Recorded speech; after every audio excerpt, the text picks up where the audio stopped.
কাঁচা পায়খানা আর একটা শুকনা পায়খানা। কি মনে করতেছেন? বুঝানোর জন্য বলতেছি। রব্বানা, সবাই বলেন রব্বানা আতিনা ফিদ দুনিয়া হাসানাতাও ওয়া ফিল আখিরাতি হাসানা ওয়া কিনা আযাবান নার। এক নম্বর চাহিদা কি? মহামানব হযরত ওমরকে এক নজর দেখা। আর 2 নম্বর চাহিদা হলো মরে গেল আল্লাহ যেন জান্নাত দেয়। সঙ্গে সঙ্গে হযরত ওমর রাখালের হাতটা আমার দিকে তাকান, এরকম খপ করে ধরে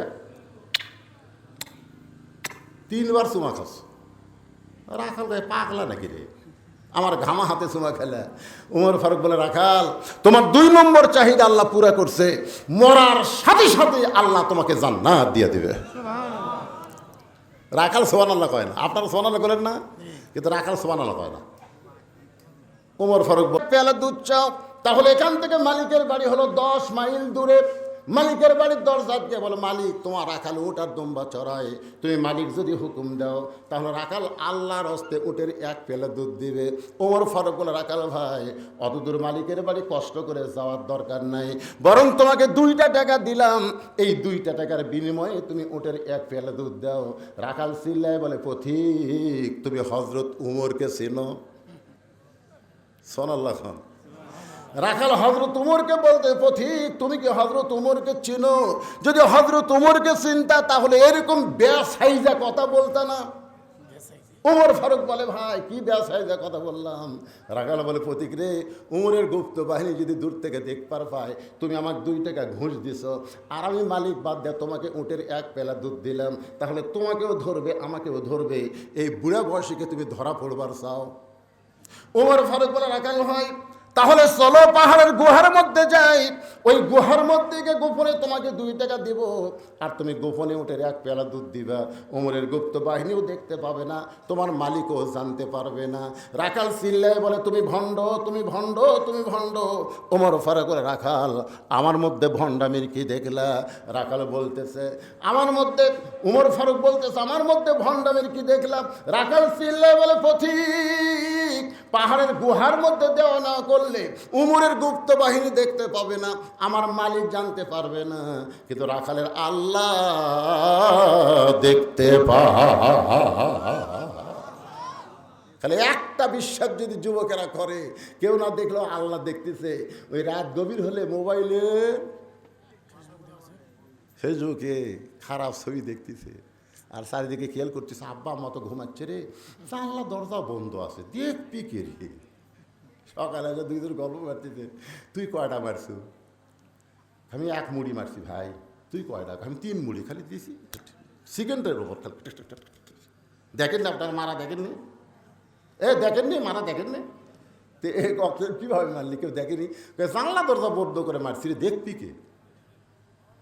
আজকে বাংলাদেশের মুসলমানের যদি বিশ্বাস থাকতো, কেউ না দেখলো আল্লাহ দেখতেছে, এক বিশ্বাসে গোটা বাংলাদেশ সোনার বাংলা হয়ে যেত। জোরে কার কথা ঠিক কিনা? কিন্তু চারিদিকে তাকায়, পুলিশ আছে না র্যাব আছে, সব আজরাইল ধরার ভয় করে না, পুলিশ ধরার চিন্তা করে। জোরে কথা কন না। সঙ্গে সঙ্গে হযরত উমর ফারুক মারছে দৌড়, 1 দৌড় দিয়া পাহাড়ের পাদদেশে 2 রাকাত সালাতুল শুকর নামাজ পড়ে আল্লাহর কাছে কাঁদতেছে আর বলতেছে, আল্লাহ তোমার কোরআন এত সুন্দর, আল্লাহ তোমার কোরআনের সমাজ যখন দুনিয়াতে চালু থাকে তখন কেউ না দেখলেও আল্লাহ দেখে। এই বিশ্বাস তখন মানুষের কলিজার মধ্যে এসে যায়, কেউ না দেখলেও কে দেখে। তোমার কোরআন এত সুন্দর, তোমার কোরআনের সমাজ চালু হওয়ার কারণে রাখাল, একবার করেন, তোমার কোরআনের সমাজ চালু হওয়ার কারণে রাখাল, কেউ না দেখলেও কে দেখতেছে? জোরে খান, কে দেখতেছে? ওমর ফারুক কান্দার বলে, আল্লাহ আমি এতক্ষণ রাখালকে দেখি নাই, রাখালের ভিতরে তোমার কোরআন দেখতে পাই। এখন বলেন, কোরআন শোনা আর কোরআন দেখা দুইটা কি এক? কোরআন শোনা কি আবু জেহেল, আর কোরআন দেখা কি আবু বকর। আবু বকরের কাছে গেলে শুধু কোরআন শোনা যাবে না, কোরআনকে বাস্তব আমলের মধ্যে দেখা যাবে। জোরে কোন কথা ঠিক কিনা? আর আবু জেহেলের কাছে গেলে এত সুন্দর কোরআনের বাণী রে, রাতটা কোন দিক দিয়ে গেল বুঝবারই পারিনি রে। কে রে শালা আমল কর। কোরআন আমল করা যাবি না ভাই, কোরআন আমল করলে আমার ভুয়া নেতাগিরি চলবি না রে। আজকে ভুয়া নেতাগিরি ঠিক রাখার কারণে আল্লাহর কোরআনের সমাজ বাংলাদেশে চালু হচ্ছে না। জোরে করে কথা কন না কেন? আজকে বাস্তবে কি আমরা শুনবো না আল্লাহর কোরআন দেখব? সেই কোরআন দেখানোর জন্য ওমর ফারুক চোখের পানি নিয়ে বলতেছে, আল্লাহ তোমার কোরআন এত সুন্দর, কোনো পুলিশ লাগে না, কোনো র্যাব লাগে না। রাখাল বিশ্বাস করে কেউ না দেখলেও আল্লাহ দেখতেছে। এমন সময় রাখাল পিছনে এসে বলতেছে, যতই কান্দা কান্দ, উটের দুধ আমি দিবার পারলাম না। ওমর ফারুক বলে, রাখাল ভাই উটের দুধের কোনো দরকার নেই, বরং তোমার কাছে আমি জানতে চাই, তুমি না দেখা আল্লাহকে কলিজার মধ্যে জায়গা দিয়ে তুমি যে আল্লাহর কোরআন অনুযায়ী চলতেছো, এর বিনিময়ে তোমার চাহিদা কি? আপনারা বলেন তো, আমির হামজার একটা চাহিদা আছে না নাই? মামুনুল হকের একটা চাহিদা আছে না নাই? আল্লামা সাইদি হুজুর একটা চাহিদা আছে না নাই? আপনাকে আছে? কি চাহিদা? চাহিদা কি? তিনতলা বাড়ি বানা রড বার করে থস। কি দেখো ভাই ওপর দিকে, কি দেখো? বলে দেখতে যে ভাই 5 তলার ভিত দিছি তো 3 তলা হসে রে, আরো 2 তলা করা লাগবে। ইমান বলতেছে, পাগলা উপর দিকে না তাকা, নিচের দিকে তাকা। ওই যে তোর কবর দেখা যায়, তোর দাদির কবর, তোর দাদার কবর, তোর বাপের কবর, তোর মায়ের কবর, তোর কবর আছে। যেরকম আছে না নাই?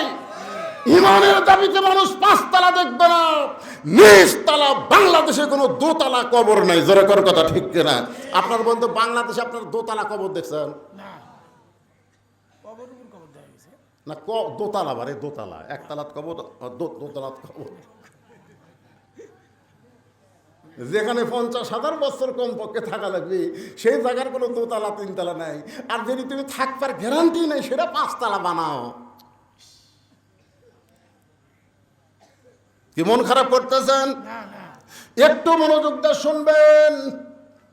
রাখালের কাছে হযরত ওমর বলতে, রাখাল না দেখ আল্লাহকে কলিজার মধ্যে জায়গা দিয়ে আল্লাহর কোরআন অনুযায়ী তুমি চলতেছো, তোমার চাহিদা কি?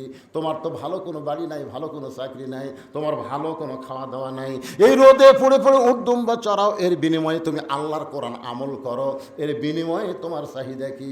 সঙ্গে সঙ্গে রাখাল আল্লাহর কোরআন থেকে তেলাওয়াত করতেছে।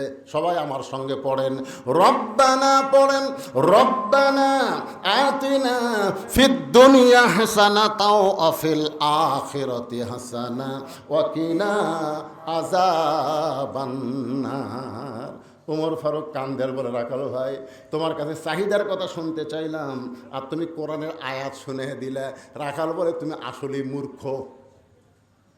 এই কোরআনের আয়াত দিয়ে আমি আমার 2টা চাহিদার কথা বললাম।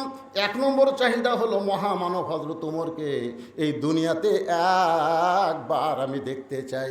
যে ওমর আল্লাহর কোরআন দিয়ে রাষ্ট্র চালায়, সে হযরত ওমরকে যদি একটাবার দেখতে পাইতাম, তাহলে দুনিয়ার চাহিদা আল্লাহ আমার পুরা করত। আর আমার আখিরাতের চাহিদা হলো, আমি রাখাল যখন মরে যাব, অধম রাখালকে আল্লাহ যেন জান্নাত দেয়। রব্বানা আতিনা ফিদ দুনিয়া হাসানা, দুনিয়ার চাহিদা কি? ভালো নেতা দেখা। জোরে কোন, কি নেতা? সামনে উপজেলা নির্বাচন আসতেছে, শেষ হয়ে গেছে। আপনি কোন থানার? উপজেলা নির্বাচন হচ্ছে আপনাকে?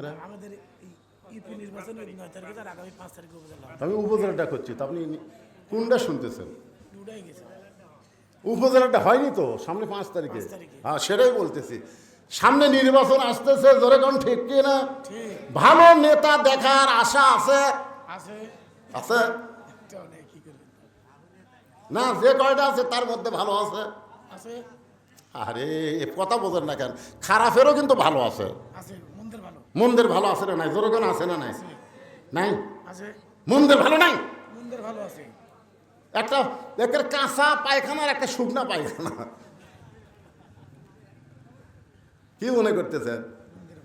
বুঝানোর জন্য বলতেছি, রব্বানা। সবাই বলেন, রব্বানা আতিনা ফিদ দুনিয়া হাসানাতাও ওয়া ফিল আখিরাতি হাসানা ওয়া কিনা আযাবান নার। 1 নম্বর চাহিদা কি? মহামানব হযরত ওমরকে এক নজরে দেখা। আর 2 নম্বর চাহিদা হলো মরে গেল আল্লাহ যেন জান্নাত দেয়। সঙ্গে সঙ্গে হযরত ওমর রাখালের হাতটা আমার দিকে তাকান, এরকম খপ করে ধরে 3 বার চুমা খাস। রাখাল গায়ে পাগলা নাকি রে, আমার ঘামা হাতে চুমা খেলে। ওমর ফারুক বলে, রাখাল তোমার 2 নম্বর চাহিদা আল্লাহ পুরা করছে, মরার সাথে সাথে আল্লাহ তোমাকে জান্নাত দিয়ে দিবে। রাখাল সুবহানাল্লাহ কয় না, আপনারা সুবহানাল্লাহ করেন না, কিন্তু রাখাল সুবহানাল্লাহ কয় না। ওমর ফারুক বলতেছে, কেরে রাখাল, এই মরার সঙ্গে সঙ্গে আল্লাহ তোমাকে জান্নাত দিবে, এইটা শোনার পরেও তুমি সুবহানাল্লাহ কও না কেন? রাখাল বলে, পথিক মরার পরে আল্লাহ আমাকে জান্নাত দিবে, এই বাকি কথা তুমি সহজেই বলতেছো, কিন্তু হযরত ওমরকে এক নজর দেখতে পাবো, এই নগদ কথা বলতে তোমার কোন জায়গাত বাজে? একটা হলো বাকি, মরার পরে জান্নাত, এটা কি নগদ না বাকি? আর হযরত ওমরকে এক নজর দেখা, এটা কি? তাহলে নগদের কথা না বলে বাকির কথা বলো। হযরত ওমরকে এক নজর দেখতে পাবো, এই কথা বলতে তোমার কোন জায়গায় বাঁচতেছে? ওমর ফারুক মনে মনে চিন্তা করে, আমি যে ওমর, এইটা রাখালকে কেমনে বলবো? যে রাখাল আমাকে তওবা পড়াছে, যে রাখাল আমাকে মুনাফিক কইছে, যে রাখাল আমাকে ভণ্ড কইছে, এখন যদি বলে আমি ওমর, বলাও সারা, রাখাল হার্ট ফেল করে মরাও সারা। জোরে কোন কথা ঠিক কি না? রাখাল ওমরকে কি করাছে? তওবা পড়াছে। জোরে কোন কি পড়াছে? 2 নম্বরে মুনাফিক কছে, 3 নম্বরে কি কছে? ভণ্ড কছে, ভণ্ড। এখন যদি বলে, ভাই তুমি যে উমরকে দেখবার চাও, আমি সে উমর রে, বলাও সারা, রাখাল হার্ট ফেল করে মরাও সারা। ওমর ফারুক বললেন, এখন কি করব? এমন সময় আল্লাহর কোরআন বলতেছে, উদউ ইলা সাবিলি রাব্বিকা বিল হিকমা। ওমর ডাইরেক্ট যদি বলবার না পারো, তাহলে হিকমতের সাথে বলো। একটা হলো ডাইরেক্ট বলা, আর একটা হিকমতের সাথে বলা। আমি ওমর, এটা হলো কি? ডাইরেক্ট। আর হিকমত হলো, ওমরকে যদি দেখবার চাও, তাহলে তোমাকে ফজরের নামাজ জামাতের সঙ্গে আদায় করা লাগবে। জামাতের সঙ্গে আদায় করে মেহরাবের মধ্যে লক্ষ্য করে দেখবা, যে মানুষটা ইমামতি করতেছে ওই মানুষটি হলেন হযরত ওমর। জোরে করে সুবহানাল্লাহ। তাহলে আল্লাহর কোরআন দিয়ে রাষ্ট্র চললে ইমামতি করবে কে? আর কয় না। আর মানুষের তৈরি আইন যা সমাজ চললে ইমামতি কারা করতেছে? যাদের কোনো পাওয়ার নাই। জোরে কোন কি হি নাই? জোরে কোন কি হি নাই? আমাকে ওয়াজ আছে, পাওয়ার নাই। আর যারকে পাওয়ার আছে, কোরআন নাই। জোরে কোন কথা ঠিক কিনা? মৌলানা পুলিশ ধরার জন্য আসে, আর নেতা পুলিশ সেফটি দেওয়ার জন্য আসে। জোরে কোন কথা ঠিক কিনা? এখনই যদি 10টা পুলিশ আসে, সবাই বলবে, হবি রে হুজুরক ধরার জন্য আইছে। আর আমি যদি এমপি হয়ে ওয়াজ করতাম, তাহলে পুলিশ দেখতে আপনারা মনে করতেন হুজুর এমপি আবার বক্তা, এদের পুলিশ চারিদিকে হুজুরকে সেফটি দিচ্ছে। ধরে কোন কথা ঠিক না? একটু মনোযোগ দিয়ে শুনবেন। আল্লাহর কোরআন দিয়ে যখন রাষ্ট্র চলবে, ওমর ফারুক বলে, রাখাল সত্যি যদি ওমরকে দেখতে চাও, তাহলে ফজরের নামাজ তোমাকে সামনে কাতারে আদায় করা লাগবে। সামনে কাতারে যদি নামাজ পড়ো, তাহলে মেহরাবের মধ্যে লক্ষ্য করে দেখবা যে মানুষটা ইমামতি করতেছে ওই মানুষটি হলেন হযরত ওমর। রাখাল ছোট বাচ্চার মতো কাঁদতেছে। এতক্ষণ কিন্তু রাখাল কান্দেনি, এখানে হাসিছে। এবার রাখাল কাঁদতেছে। ওর কয়, কান্দিস কেন? কান্দার কারণ হলো আমি বারান্দাত নামাজ পড়ি, আমি ভিতরে ঢোকার সাহস পাই না। ভিতরে নবীর দামি দামি সাহাবি, সেই সাহাবির মধ্যে আমার ঢোকার চান্স আছে। ওর ভর করে রাখাল, তুমি কম দামি আর ভিতরে দামি, এই উল্টা বুদ্ধি তোমাকে দিল কে? আপনারা মনে করতেছেন আমি টেজত বসে চেয়ারত বসে ওয়াজ করতেছি, আমি দামি, আর আপনারা পিলপালের উপর বসে আছেন, আপনারা কম দামি। এই উল্টা বুদ্ধি আপনাকে দিল কে? আসল বুদ্ধি হলো ইন্না আকরামাকুম ইনদাল্লাহি আতকাকুম। ওই ব্যক্তি সবচাইতে দামি হয় যার কলিজার মধ্যে আল্লাহর বেশি ভয়। যার তাকওয়া বেশি তার দাম বেশি। জোরে কার সুবহানাল্লাহ। যার ক্ষমতা বেশি, যার টাকা বেশি, তার দাম বেশি। যার তাকওয়া বেশি, এ কথা কার? আরো জোরে বলেন। রাখাল সত্যি যদি ওমরকে দেখতে চাও, তাহলে ফজরের নামাজ তোমাকে সামনে কাতারে আদায় করা লাগবে। রাখাল বলতেছে পথিক, তাহলে এশার নামাজ পড়ে আজকে আমি বাড়ি যাচ্ছি না। ওমর ফারুক বলে, এশার নামাজ পড়ে বাড়িতে যাবে না কেন? বলে, এশার নামাজ পড়ে বাড়িতে গেলে ফজর সামনে পড়া যাবে, তাই এদিন এশা পড়ে ফজর সামনে ধরার চেষ্টায় থাকবো। ওমর ফারুক বললেন, এশা থেকে ফজর একটা লম্বা সময়, যদি তোমার ঘুম আসে। রাখাল বলতেছে, মসজিদের মধ্যে ঘুমায় যাবো। ওমর ফারুকের চেহারা রক্তের মতো লাল আছে। এই মসজিদের মধ্যে ঘুম পাড়ার দলিল দে। তুই যে কলি আমি মসজিদের মধ্যে ঘুমায় যাবো, মসজিদে ঘুম পাড়ার একটা দলিল থাকা লাগবে না? কথা কর না কেন ভাই, দলিল থাকা লাগবে না?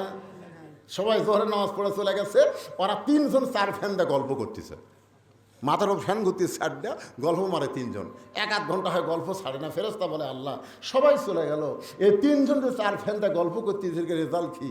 আল্লাহ বলতেছে, এদের মাথার উপর যতক্ষণ ফ্যান ঘুরেছে, এই ফ্যানের কারেন্টের বিল এই 3 জন আলাদাভাবে না দেওয়া পর্যন্ত এরা জান্নাতে যাওয়ার পারবে না। কেন? মসজিদ আর বাপের ঘর না, ইচ্ছা মতো ফ্যান ঘুরাবি। তোর কোনো কথা ঠিক কিনা? ফাইজা কুদিয়াতে সালা ফান্তাশিরু ফিল আরদ। নামাজ হয়ে গেলে মসজিদ কি গল্প মারার জায়গা?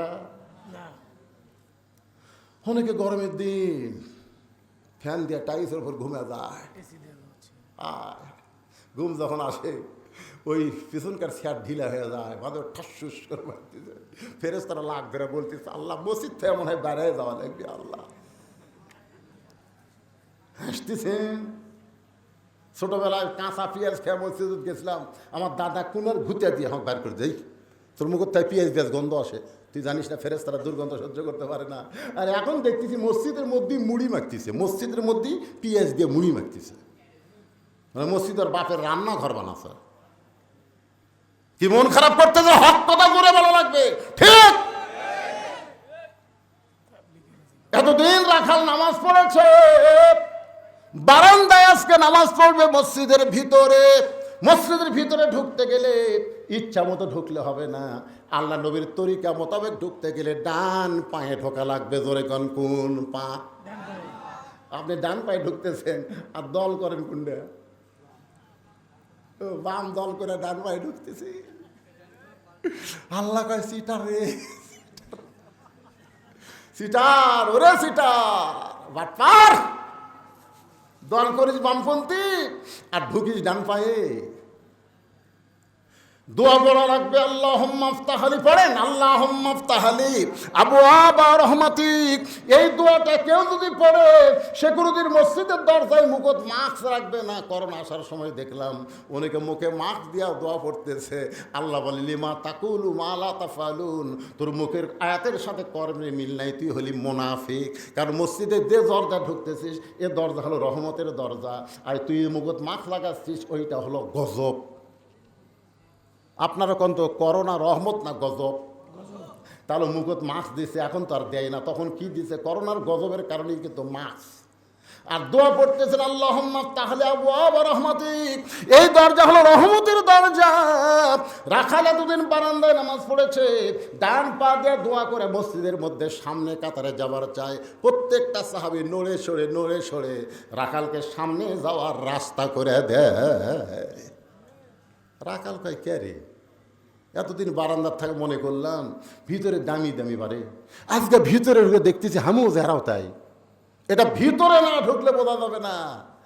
ভিতরে দেখবেন আওয়ামী লীগ, বিএনপি, জামাত ইসলাম এক কাতার। কথা কর না কেন? যদি জামাত ইসলাম পিছনে থাকে, একটু সামনে পিছনে আছে, আওয়ামী লীগ বলে, কে রে ভাই তুই কাতার চিনিস না? আওয়ামী লীগ বলতে, ভাই তুই হইলে স্বাধীনতার স্থপতি, আর আমি হচ্ছি রাজাকার ভাই। আওয়ামী লীগ কয়, কে রে পাগলা, বাইরে তুই জামাত, আমি আওয়ামী লীগ, ওই বিএনপি, কিন্তু মসজিদের মধ্যে কোনো দল চলবি না রে, সব দল ভাঙ্গে আমাকে এক কাতার হওয়া লাগবে। জোরেখান কথা ঠিক কিনা? যেই জায়গা সব দল ভাঙ্গা মানুষকে এক কাতারে নিয়ে যায়, সেই জায়গার উন্নয়ন করবে আজকের মাহফিল। তার মানে শুধু মসজিদের উন্নয়ন করলে হবে না, সব দল ভাঙ্গা মুসলমানকে এক দল হওয়া লাগবে। জোরেখান কথা ঠিক কিনা?